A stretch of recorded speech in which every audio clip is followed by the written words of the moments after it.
Hello guys, Wikipedia channel में आपका स्वागत है। मैं विपुल जैन। आज आपको बताने जा रहा हूँ समांतर श्रेणी में यदि हमारे सामने 3 संख्याएं आ जाएं समांतर श्रेणी में, 4 संख्या आ जाएं, 5 संख्या आ जाएं, या सम पदों वाली समांतर श्रेणी आ जाए या विषम पदों वाली समांतर श्रेणी आ जाए तो हम उनको कैसे हल करेंगे, आज हम इस वीडियो में ये सीखेंगे। पिछली वीडियो में हमने समांतर माध्य के प्रश्नों को सीखा था। आइए देखते हैं विकिपीडिया चैनल के माध्यम से। और जो लोग चैनल पर नए आए हैं वो चैनल को सब्सक्राइब करें, बेल आइकन को पुश करें, जिससे उन्हें डेली वीडियो मिल सके। वीडियो को पूरा देखें जिससे कोई भी गलती ना हो सके। और तो देखते रहिए विकिपीडिया चैनल। जय जिनेंद्र।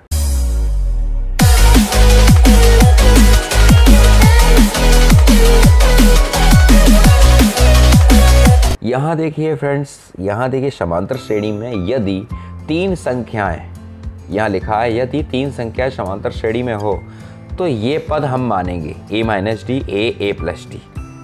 ठीक है, ये आप अपनी कॉपी पे अवश्य नोट करें। उसके बाद एक्सरसाइज, उसके बाद आगे के प्रश्नों को करना। यदि 3 संख्याएं समांतर श्रेणी में हो तो ये पद मानेंगे a minus D a plus D. ये समांतर श्रेणी के यूनिवर्सल फॉर्म में लिखे हैं। यदि 4 संख्याएं समांतर श्रेणी में हो, देखिए क्वेश्चन जब आएगा तो वहाँ लिखा होगा कि 4 संख्याएं समांतर श्रेणी में, तो 4 संख्याएं आपको अपनी तरफ से नहीं माननी है, आपको ये ही माननी है a minus 3d, a minus D, a plus D, a plus 3d ही लेनी चाहिए। यदि 5 संख्याएं समांतर श्रेणी में हो तो a minus 2d, a minus D, a plus D, a plus 2d लेनी चाहिए। आप मेरी बात को समझ रहे हैं?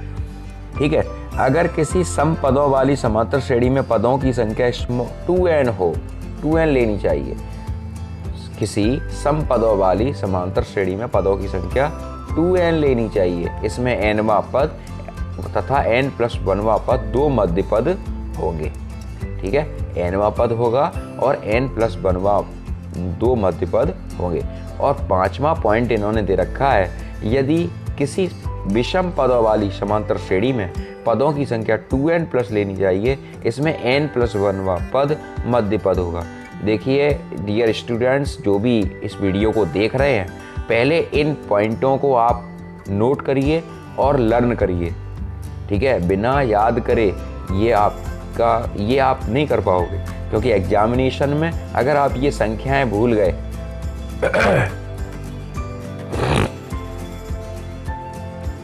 यदि एग्जामिनेशन के अंदर आप ये संख्याएं भूल गए तो फिर आपका क्वेश्चन नहीं हो पाएगा, आपके मार्क चले जाएंगे। ठीक है, तो पहले आप इसको नोट करिए अच्छे से और फिर इनको याद करिए। ठीक है, चलिए अगला क्वेश्चन देखिए यहाँ पर एक एग्जाम्पल है। यहाँ पे लिखा है, मैं आपको एक एग्जाम्पल क्लियर कर दूँ।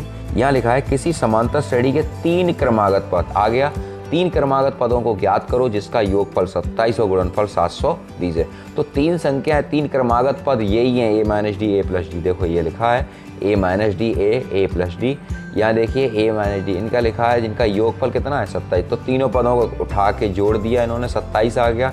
और फिर ये प्लस के d से माइनस का d कैंसिल हो गया, ये आ गए 1 2 3 a आ गए। फिर 3 का भाग लगा दिया, ये आ गया 9। बात समझ में आ गई? फिर आगे क्या लिखा था, और इनका गुणनफल, इन सभी पदों का गुणनफल कितना है 720। तो a माइनस डी गुणा a प्लस डी बराबर 720। ठीक है, अब a माइनस डी और a प्लस डी क्या होता है? ठीक, a माइनस डी और a plus D a square minus D square. तो यहाँ सीधा इन्होंने a की वैल्यू यहाँ पर रखी है, 9 माइनस डी 9 प्लस डी। अब ये 9 प्लस डी और 9 माइनस डी क्या हो गया, a minus B a plus B, a square minus B square. और इस 9 का भाग लगा दिया 720 में, तो ये 80 बार जाएगा। 9 अट्ठे 72, ये 9 अट्ठे 72, 80 बार कट गया। ठीक, और फिर 80 को इधर लेके आए, 81 माइनस 80 हो गया, और डी स्क्वायर इधर, ये डी की वैल्यू 1 आ गई। और फिर श्रेणी में इसी में रखेंगे आंसर को, a minus D a plus D. तो देखिए यहाँ पर श्रेणी के पद 10 9 8 या 8 9 10। जब हम इसमें a की वैल्यू रखें, a की वैल्यू कितनी है 9 और d की वैल्यू कितनी है 1, तो 9 में से 1 घटाओ कितना आएगा, 8 आएगा कि नहीं आएगा? फिर ये 9, फिर 9, फिर 9 प्लस 1 10 हो गया। अभी हमने a की d की वैल्यू प्लस ली थी, अगर माइनस लेंगे तो 10 9 8 आएगा। ठीक है ना, क्लियर हो रहा है? आप मेरी बात को समझ रहे हो ना? चलिए अब क्वेश्चन की तरफ चलते हैं। देखिए ये क्वेश्चन है, जरा इनको आप देख लो, स्क्रीनशॉट लेना चाहो तो ले लो। क्वेश्चन नंबर 12 मैं आपको ये पूरे दिखा दे रहा हूँ, इससे आपकी हेल्प हो जाएगी पूरी, है ना। एक इसका ले लो स्क्रीनशॉट, ठीक, इसका एक स्क्रीनशॉट ले लीजिए आप, और इसका भी ले लीजिए। ये क्वेश्चन सारे करने हैं आपको, अच्छे प्रश्न हैं। एक स्क्रीनशॉट इसका ले लीजिए आप,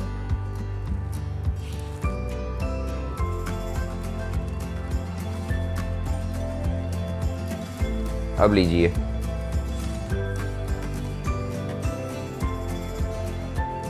ठीक है, अब जरा इन क्वेश्चनों का और ले लो।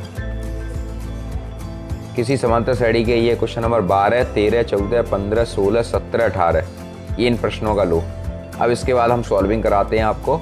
इन क्वेश्चनों का आप स्क्रीनशॉट ले लीजिए, फिर हम इसको सॉल्व करते हैं। चलिए हम क्वेश्चन को सॉल्व करते हैं। क्वेश्चन किस तरीके से हो रहा है, क्वेश्चन नंबर 12 को देखिए आप सबसे पहले। क्वेश्चन नंबर 12 क्या लिखा है, यदि किसी समांतर श्रेणी के 3 क्रमागत संख्याओं का योगफल 12 और गुणनफल कितना है 60, संख्याएं ज्ञात करो। तो माना समांतर श्रेणी की 3 क्रमागत संख्याएं क्रमशः a-d, a और a+d है, लेनी चाहिए। ठीक, अकॉर्डिंग टू द क्वेश्चन के अकॉर्डिंग हम करेंगे तो योग 12 है, a-d, a+d 12 हो गया। यहाँ d से d कैंसिल हो गया, ये कितना आया a 3 आ गया। ठीक है, 3 का भाग लगाया, 3 चौक 12 होते हैं, a बराबर 4 आ गया। ठीक, अब यहाँ देखिए जरा, अब इनका गुणनफल कितना है 60, इनका गुणनफल कितना है 60, तो हमने तीनों संख्याओं गुणा कर दिया। वैसे ही किया बिल्कुल जो एग्जाम्पल था, a-d, a+d बराबर 60। अब ये a² - d² और a आ गया 60। अब a की वैल्यू रख दी यहाँ पे 4 का स्क्वायर 16 होता है, 16 - d² इंटू 4 बराबर 60। 16 - d² 60/4, 4 से 60 काट दी, 1 और 5, ठीक है, 4 एकम 4, 4 पंजे 20। 16 - d² 15, तो 15 इधर लाए, या ऐसा करो -d², 15 - 16 कर लो, एक ही बात है। अब घटाओगे तो -d² बराबर -1, तो d बराबर +-1। अतः समांतर श्रेणी की 3 अविष्ट संख्याएं a-d यानी 4 - 1, 4 4 + 1 3 4 5 हो गए। ठीक है, और अगर माइनस का चिन्ह लोगे तो 5 4 3 आ जाएंगे। ठीक, क्वेश्चन क्लियर हुआ आपको। चलिए अगला क्वेश्चन देखो, क्वेश्चन नंबर 13। क्वेश्चन नंबर 13 क्या लिखा है, 3 संख्याएं जो समांतर श्रेणी में का योग 27 है और उनके वर्गों का योग 293 है, संख्याएं ज्ञात करो। देखिए माना समांतर श्रेणी में 3 संख्या क्रम से a-d, a+d है। ठीक, अकॉर्डिंग टू द क्वेश्चन के अकॉर्डिंग हम काम करेंगे। तो उनका योग 27 है, तो 27 कर लिया, d से d कैंसिल कर दिया, 3 है बराबर 27, 3 का भाग लगाया, 9 बार चला गया, a की वैल्यू 9 आ गई। ठीक, अब इसके बाद उन्होंने क्या लिखा, उनके वर्गों का योगफल। अब वर्गों का योगफल, अब a-d का होल स्क्वायर, a-d, a+d उनके वर्गों का योगफल, वर्ग तीनों संख्या को वर्ग कर दिया, बराबर 293 बता रहे हैं। ठीक, अब यहाँ देखो जरा, a² + d² - 2ad, a² + d² + 2ad। अब 2ad से 2ad कैंसिल हो गया, 1a², 2a², 3a² और 2d², 293 आ गया। a की वैल्यू हम निकाल चुके, a बराबर 9। ठीक, वो हमने यहाँ रख दी, तो ये कितना हो गया, a बराबर 9 रखेंगे तो 9 का वर्ग 81 होता है। तो ये 81 × 3 और 2d², तो 81 का 3 में गुणा करते 243 आता है। क्या समझे, 243 आता है। तो 293 2 से 43 के 50 आए, तो d² बराबर 50/2, 2 से 50 काटे 25 बार कटे, तो d² बराबर 25, तो d बराबर +-5। अब अभिष्ट संख्या है a-d, a+d, तो यहाँ पे a की वैल्यू 9 है और d की वैल्यू हमने प्लस के 5 लिए, 9 - 5 9, 9 + 5, ये आ गए 4 9 14।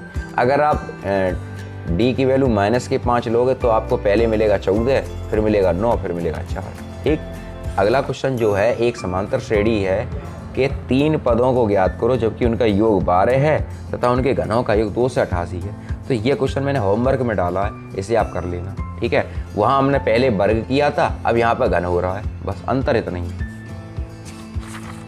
अगला क्वेश्चन देखो,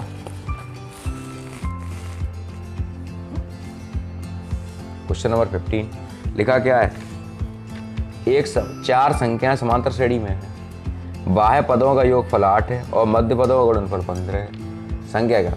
अब समांतर श्रेणी की 4 संख्या क्रम से a-3d, a-d, a+d, a+3d है। ठीक, अब यहाँ देखो 4 संख्याओं का योगफल 8 है, सबको जोड़ दो। बाह्य पदों का योगफल कितना है? 8 है। तो बाह्य पदों को हमने जोड़ा, एक बाह्य पद ये और एक बाह्य पद ये, दोनों को जोड़ दिया। a minus 3d a plus 3d बराबर 8। 3d से 3d कट गए, ठीक 4। ठीक, अब इनका गुणनफल देख लो। अब इन्होंने क्या लिखा? मध्य पदों का गुणनफल। तो मध्य पद हमारी ये है, तो मध्य पद का गुणनफल 15।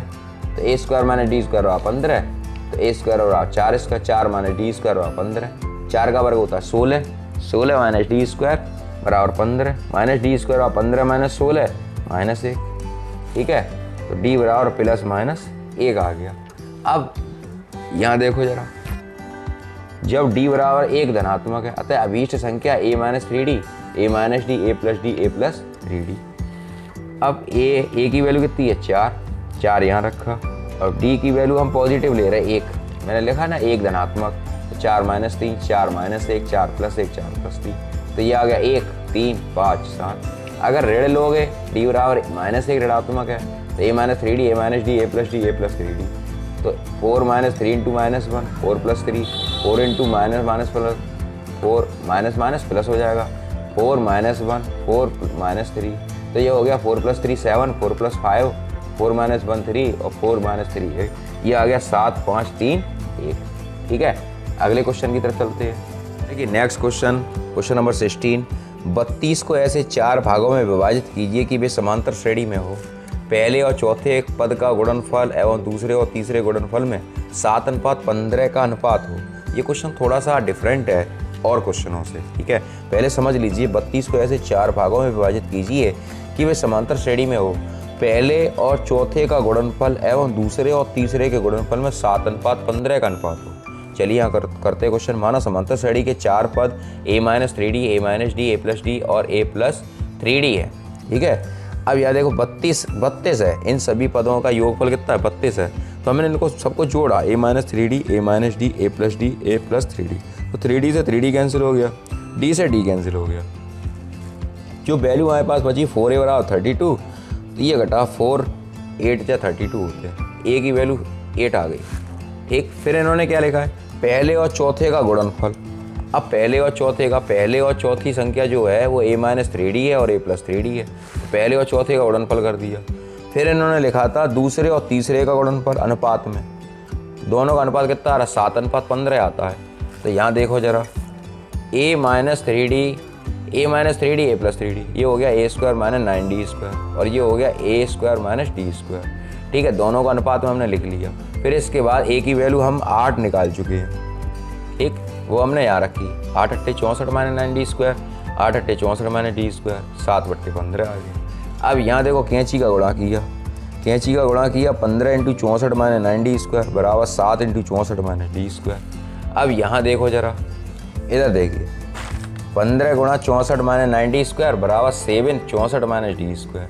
अब 15 गुणा 64 माइनस 15 गुणा 9d स्क्वायर बराबर 7 गुणा 64 माइनस 7d स्क्वायर। फिर इसके बाद 15 गुणा 64 माइनस, मैंने ये पद वाले जो अंक हैं वो एक तरफ कर लिया, डी स्क्वायर की वैल्यू को एक तरफ लिख लिया। तो 15 गुणा या माइनस के तो इधर लेके आए तो ये पॉजिटिव हो गए, 15 गुणा 9d square minus 7d square. फिर इसके बाद 64 यहाँ से कॉमन ले लिया, ये अंदर बचा 15 माइनस 7, और यहाँ से डी स्क्वायर कॉमन ले लिया, ये हो गया 135 माइनस 7। यहाँ देखिए 15 गुणा 64, ये हमने यहाँ से 64 कॉमन ले लिया, ये बचा 15 माइनस 7 अंदर बचा, यहाँ से डी स्क्वायर कॉमन ले लिया, 15 निम्न 135 माइनस 7 हो गया। फिर 15 में से 7 घटाए 8 बचे, 64 गुणा 8, और यहाँ से 135 में से 7 निकाले तो 128 शेष रह गए। अब 64 गुणा 8 बट्टे 128। अब हमने इसको सॉल्व किया, 16 चौक 64 और 16 अट्ठे 128। फिर इसमें 8 से 8 कट गए, ये 4 रह गया, डी स्क्वायर बराबर 4 आ गया। फिर प्लस माइनस 2 हो गया, तो ये a की वैल्यू 8 और d की वैल्यू 2। अब अभीष्ट 4 संख्याएं हैं, अगर यहाँ पर प्लस का 2 लेते हैं, इन चारों संख्याओं में हम इस वैल्यू को रखते हैं, तो यहाँ पर a की वैल्यू 8 रखी और 3 इंटू 2, तो 8 माइनस 6 2 आया। फिर यहाँ पे 8 माइनस 2 6 आ गया, फिर 8 प्लस 2 10 आ गया, है ना। और फिर यहाँ देखो 8 + 6 14 आ गया। समझ रहे हो ना आप। अगर हम d की वैल्यू -2 लेते तो कंडीशन क्या होती उसको भी देख लो आप। जैसे a - 3d, a - d, a + d, a + 3d। अब यहाँ देखो a की वैल्यू 8 है और d की वैल्यू -2 है। 8 3 दूनी 6, 8 + 6 14, 8 + 2 10, 8 - 2 6 और 8 - 6 बराबर ये वैल्यू आ गई। अब नेक्स्ट क्वेश्चन नंबर 17 की तरफ देखते हैं। क्वेश्चन नंबर 17 क्या है? क्वेश्चन नंबर 17 है, सिद्ध कीजिए विषम संख्याओं के पदों वाली समांतर श्रेणी का योग मध्यम पद तथा पदों की संख्या के गुणनफल के बराबर होता है। माना समांतर श्रेणी के प्रथम पद a तथा सारवंतर d है तथा समांतर श्रेणी में पदों की संख्या 2n+1 है। श्रेणी का योगफल 2n+1/2 2a+। अब यहाँ एक चीज़ देख लीजिए, मैंने अभी वो दिखाया था आपको कि श्रेणी में 4 संख्याएं हो, 5 संख्याएं हो, 3 संख्याएं हो, सम पदों वाली, विषम पदों वाली। तो यहाँ पर विषम पद का क्वेश्चन है, तो यहाँ विषम पद 2n+1 होते हैं। ठीक है, अब कैसे होते हैं उसको भी आप समझ लीजिए। जैसे यहाँ 2n+1 है, ठीक है, विषम पद का मतलब होता है n बराबर 1 3 5 7 यानी विषम नंबर। अगर हम यहाँ पे 1 रखते हैं तो ये कितना हो जाएगा, 2 और 1 3 आएगा, है ना। अगर हम यहाँ पे 3 रखते हैं, 3 दूनी 6 और 1 7 आएगा। अगर हम यहाँ पे 5 रखते हैं तो 5 दूनी 10 और 1 11 आएगा। इस तरीके से ये विषम नंबर तैयार हो जाता है। अब यहाँ पर देखिए 2n+1 है, n पदों की संख्या यानी स्मॉल कैपिटल N की वैल्यू हो गई 2n+1। अब यहाँ पर अगर हम योगफल का फॉर्मूला जो होता है Sn बराबर n/2 2a + n - 1 × d लगा दें तो यहाँ पर n की वैल्यू 2n+1 रखेंगे हम, जो मैंने रखी है 2a + 2n+1 - 1 × d, ये हो गया। फिर इसके बाद जरा देखो 2n+1/2 2a 1 से 1 कैंसिल हो गया। अंदर जो शेष बची वैल्यू 2nd बची, यहाँ से हमने 2 कॉमन लिया a + nd। ठीक है, अब 2 से 2 खत्म करो तो शेष क्या रह गया 2n+1 a + nd। ठीक है, अब अकॉर्डिंग टू द क्वेश्चन ये लिखते हैं इनका समांतर श्रेणी का योग मध्यम पद तथा पदों की संख्या के गुणनफल के बराबर होता है। तो हमने यहाँ पे क्या लिखा वो जरा देखो, श्रेणी का मध्यम पद। अब श्रेणी का मध्यम पद क्या होता है, देखिए हमने सांख्यिकी पढ़ी है, सांख्यिकी पढ़ी है क्लास 10th में, 11th में भी पढ़ी है ना, और 12th में भी पढ़ रहे हैं कॉमर्स में, है ना। तो यहाँ देखिए समांतर श्रेणी के n पदों, जैसे सांख्यिकी में विषम पद क्या होते थे, जब हम सांख्यिकी पढ़ते थे तो विषम पदों का योगफल ये होता था n+1/2 और सम पदों का क्या आता था n/2वां पद बट्टे n/2वां पद और प्लस n/2 + 1/2 पूरे का /2, ये सम का आता था और ये विषम का है ना। तो विषम का हमने लगाया 2n+1 + 1, ये n की जगह 2n+1 आ गया +1/2 वापस। फिर 1 और 1 2 हो गया, 2n/2 बाहर निकाले, 2 से 2 उड़ गए। अब ये बचे कितने, n+1वां पद बच गया। अब यहाँ जरा देखो इस 1वां पद निकल आया ये।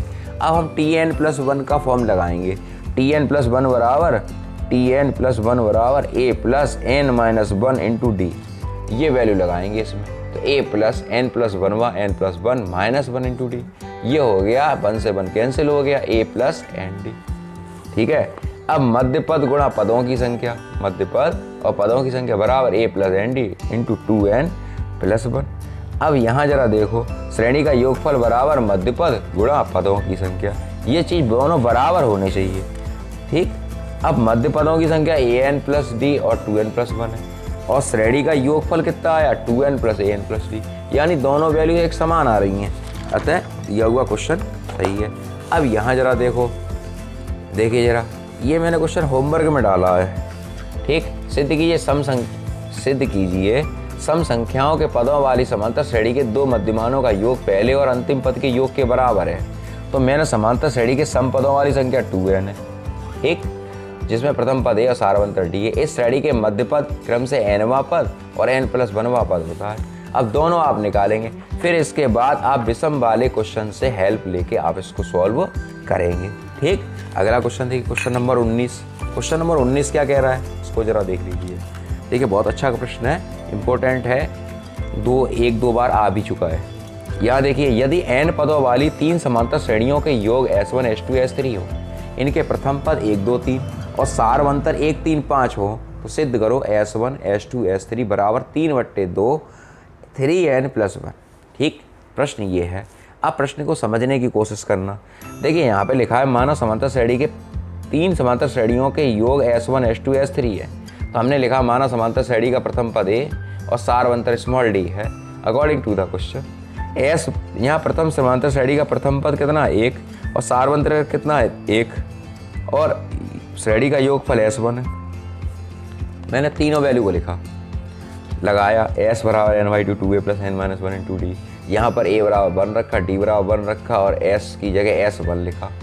वैल्यू आई 2n - 1, 2 में से 1 घटाया, ठीक है, n+1, ये आ गया समीकरण नंबर 1। अब दूसरी श्रेणी के लिए a बराबर 2 d बराबर 3 योगफल S2 है। फॉर्म रख वैल्यू को पुट किया, S2 बराबर n/2 2 × 2 n - 1 × 3 n/2 हो गया 4 + 3n - 3। 4 में से 3 घटाया 1 बचा 3n+1, ये आ गया कुछ इक्वेशन 2। अब तृतीय श्रेणी के लिए a बराबर 3 d बराबर 5 और योगफल S3 S बराबर n/2 2a + n - 1 × d। ठीक है, a की वैल्यू 3 n - 1 × 5। अब यहाँ देखिए जरा, अब S3 बराबर n/2 6 + 5n - 5 5n+1 आ गया। अब समीकरण 1 2 3 तीनों को जोड़ो, S1 S2 S3 और आना क्या चाहिए, S3 आना चाहिए।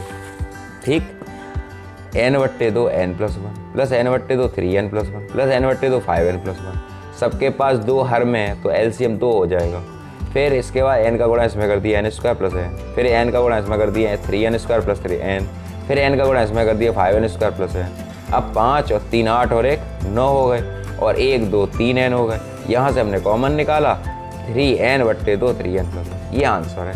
अब ये वैल्यू आपकी S2 की है, ये वैल्यू काय की है, S2 की वैल्यू है, नहीं सॉरी, यही प्रूव करके लाना है। देखिए जरा क्वेश्चन में आपको दिखा दूँ, यही हमें आपको प्रूव करना है S1 + S2 + S3 बराबर 3/2n 3n+1। ठीक, नेक्स्ट क्वेश्चन की तरफ चलते हैं। क्वेश्चन नंबर 20 लिखा है किसी समांतर श्रेणी के n 2n तथा 3n पदों के योग क्रमशः S1 S2 S3 है। सिद्ध करो S3 बराबर 3S2 - S1। ठीक, n 2n 3n पदों का योगफल। अब माना समांतर श्रेणी का प्रथम पद A और सारवंतर d है। S1 बराबर n/2 2a + n - 1 × d, समीकरण नंबर 1।